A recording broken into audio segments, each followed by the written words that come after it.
Avenue de la République. Cette rue, terminée en 1610, fut construite sur des terrains entièrement gagnés sur la mer. Elle reçut le nom de Bourbon, car c'était le nom de famille des rois de France.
Le service du livre est un service qui travaille avec vos bibliothèques de CE, puisque vous savez, le comité central est une émanation des 31 CE qui existent maintenant.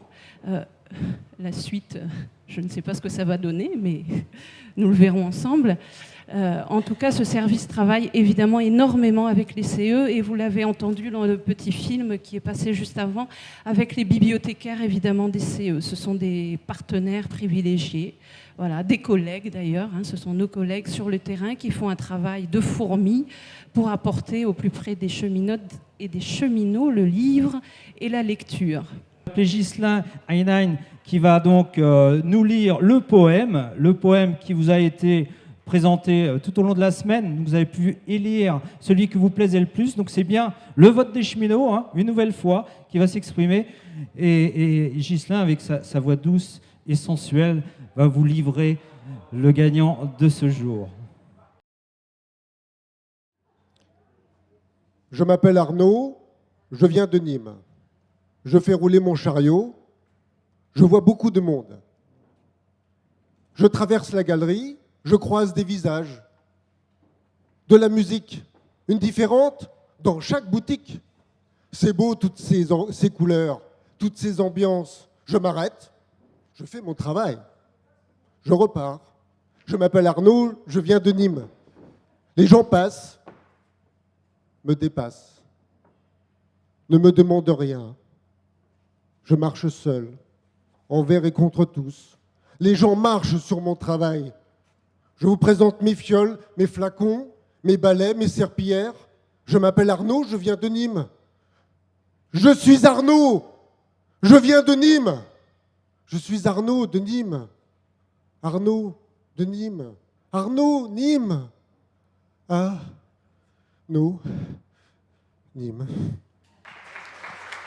Le prix du second roman, moi, je le vois essentiel parce qu'il est fait par les cheminots. Qu'ils soient actifs ou retraités, vous l'avez vu dans le petit film, soit par le vote de ceux qui n'ont pas pu participer au jury, soit par ceux qui ont participé au jury, mais avec un élément essentiel, quelle que soit notre région, quel que soit le métier, quel que soit notre grade dans l'entreprise, eh ben, l'envie de lire est plus forte que tout, et l'envie de lire dépasse nos différences dans l'entreprise. Quels éléments, moi, qui me semblent essentiels aujourd'hui? Le comité central est la seule institution, mais aussi la seule structure aujourd'hui qui rassemble l'ensemble de la famille cheminote. C'est pas petit dans un monde où on cherche à nous diviser. D'abord, on nous a divisés en 3 épiques lors de la dernière réforme, et puis on nous divise en activités, et puis on nous divise aussi d'abord essentiellement entre actifs et retraités. On nous divise par nos métiers, par nos activités, etc. Et le CCGPF, nous, on ne s'occupe pas de ça. Nous, on rassemble la famille cheminote, qu'elle soit active ou retraitée, quelle que soit votre place que vous ayez dans l'entreprise, c'est tous ensemble qu'on participe aux activités sociales, et c'est tous ensemble, c'est tous les cheminots que nous défendons dans le cadre de notre activité économique au sein du comité central face à la direction. Je vous remercie d'être présent parmi nous, d'avoir accepté notre invitation. Je vous félicite pour votre roman, et puis je vous souhaite longue vie et longue écriture pour notre plus grand plaisir. Merci à vous.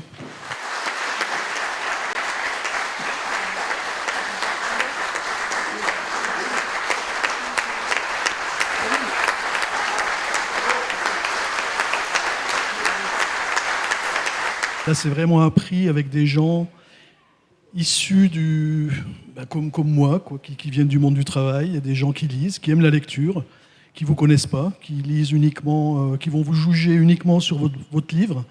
Et ça, c'est très, très touchant, vraiment. Et ça me touche beaucoup, parce que pour moi, c'est vraiment ce genre de prix qui m'intéresse. Écoutez, je me bats pour l'écolo au CCGPF. Il y a plus de 100 pupilles qui partent grâce à l'ONCF. Il y a 130 pupilles qui partent au séjour 18-25 ans avec le CCGPF à l'étranger.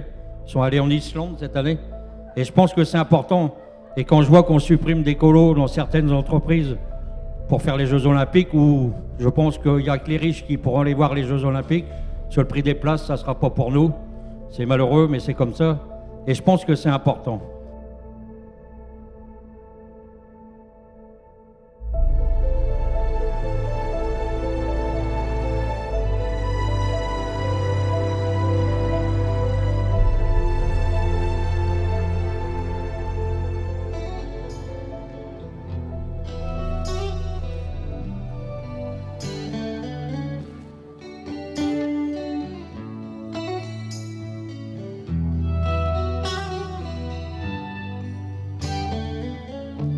Mariole, il a au moins 4 ans. Il veut te piquer ta pelle et ton seau. La couche culotte avec les bombes dedans. Oui, t'as défends-toi, faut-y un coup de râteau dans le dos. Quand on va chez l'homme, il y a ceux qui les voisins appellent le communiste. Même ça lui fait pas bien, il dit qu'il est trotskiste. J'ai jamais bien piqué la différence